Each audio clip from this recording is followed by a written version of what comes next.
കേരള ചരിത്രം. പരശുരാമനും കേരളത്തിൻ്റെ ഉൽപ്പത്തിയും.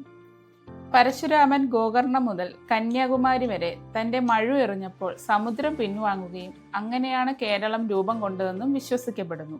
തുടർന്ന് അദ്ദേഹം കേരളത്തെ 64 ഗ്രാമങ്ങളായി വിഭജിക്കുകയും അവ ബ്രാഹ്മണർക്ക് ദാനം നൽകുകയും ചെയ്തു. സാഹിത്യത്തിലെ കേരളം. പുരാതന കാലം മുതൽക്കേ കേരളത്തെക്കുറിച്ച് പരാമർശങ്ങളുണ്ട്. വിശ്വമഹാകവി കാളിദാസന്റെ പ്രസിദ്ധമായ രഘുവംശം എന്ന കൃതിയിൽ കേരളത്തെക്കുറിച്ച് പ്രതിപാദിക്കുന്നുണ്ട്. ആദ്യകാല മനുഷ്യരും ശിലായുഗവും. കേരളത്തിലെ ആദ്യകാല നിവാസികൾ നെഗ്രിറ്റോ, പ്രോട്ടോ ഓസ്ട്രലോയിഡ് വംശത്തിൽപ്പെട്ടവരായിരുന്നു. ഇവർ പ്രധാനമായും മധ്യശിലായുഗത്തിന്റെ അവസാന ഘട്ടത്തിൽ ജീവിച്ചവരാണെന്ന് കരുതപ്പെടുന്നു. വാണിജ്യ ബന്ധങ്ങൾ.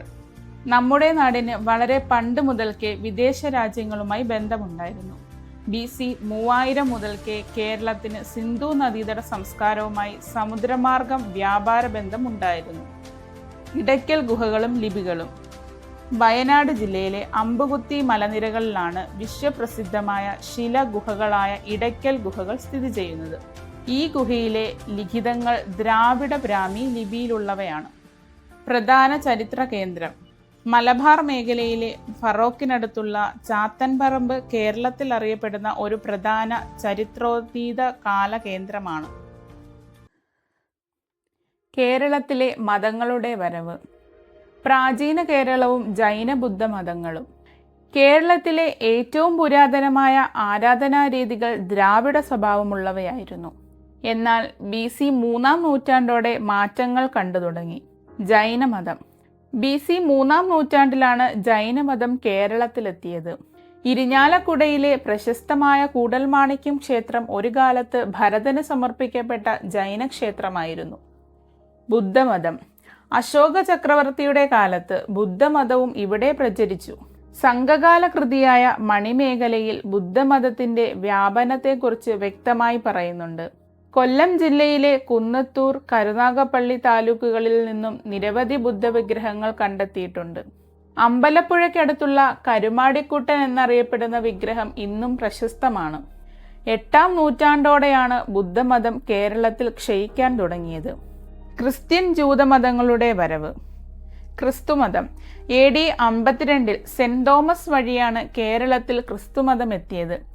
അദ്ദേഹം ഇവിടെ മലയങ്കര, പാലയൂർ, കോട്ടക്കാവ്, കോക്കമംഗലം, കൊല്ലം, നിരണം, നിലയ്ക്കൽ എന്നിങ്ങനെ 7 പള്ളികൾ സ്ഥാപിച്ചു. ഇവിടുത്തെ ക്രിസ്ത്യാനികൾ സിറിയൻ ക്രിസ്ത്യാനികൾ എന്ന് അറിയപ്പെട്ടു. ജൂതമതം. AD 68-ൽ കൊടുങ്ങല്ലൂരിലാണ് ആദ്യമായി ജൂതന്മാർ എത്തിയത്.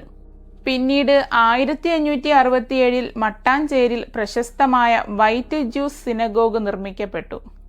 1948-ൽ ഇസ്രായേൽ രാജ്യം രൂപീകൃതമായതോടെ ഭൂരിഭാഗം ജൂതന്മാരും അങ്ങോട്ട് കുടിയേറി. ഇസ്ലാം മതവും അറക്കൽ രാജവംശവും. ഇസ്ലാം മതം. ഏകദേശം AD 644-ൽ മാലിക് ഇബ്നു ദീനാർ വഴിയാണ് ഇസ്ലാം മതം കേരളത്തിൽ പ്രചരിച്ചത്. അദ്ദേഹം കൊടുങ്ങല്ലൂരിൽ ചേരമാൻ മസ്ജിദ് സ്ഥാപിച്ചു.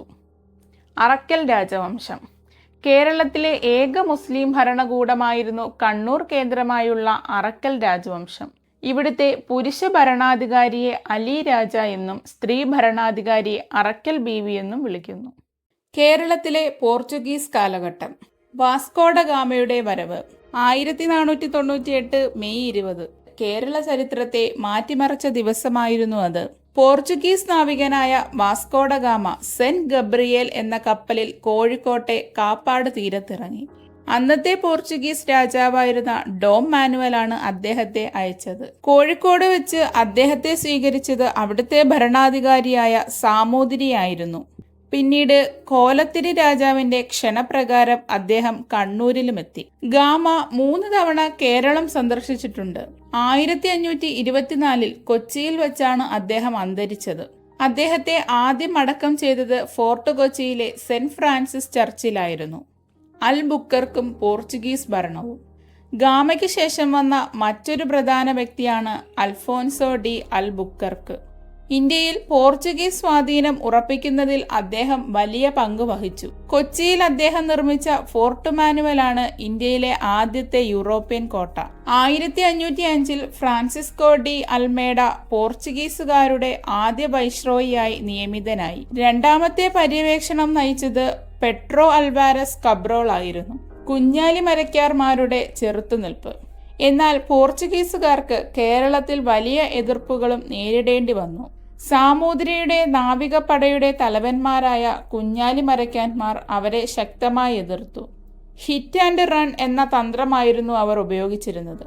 ഇതിൽ നാലാമത്തെ കുഞ്ഞാലിമരയ്ക്കാരെ 1600 ഗോവയിൽ വെച്ച് പോർച്ചുഗീസുകാർ വധിച്ചു. പോർച്ചുഗീസ് സ്വാധീനം. പോർച്ചുഗീസുകാർ നമുക്ക് സമ്മാനിച്ചത് വെറും കോട്ടകൾ മാത്രമല്ല, ഇന്ന് നമ്മൾ ഉപയോഗിക്കുന്ന പല കാർഷിക ഉൽപ്പന്നങ്ങളും അവർ കൊണ്ടുവന്നതാണ്. കശുവണ്ടി, പുകയില, സീതപ്പഴം, പേരയ്ക്ക, പൈനാപ്പിൾ, പപ്പായ എന്നിവ അതിൽ ചിലത് മാത്രം. കൂടാതെ ബംഗ്ലാവ് മാതൃകയിലുള്ള വീടുകളും പ്രശസ്തമായ ചവിട്ടുനാടകം എന്ന കലാരൂപവും കേരളത്തിന് പരിചയപ്പെടുത്തിയത് ഇവരാണ്. മതപരമായ കാര്യങ്ങളിൽ 1599 ഉദയംപേരൂർ സുന്നഹാദോസും 1653 പ്രശസ്തമായ കൂനൻകുരിശ് സത്യവും പോർച്ചുഗീസ് കാലഘട്ടത്തിലെ പ്രധാന സംഭവങ്ങളാണ്.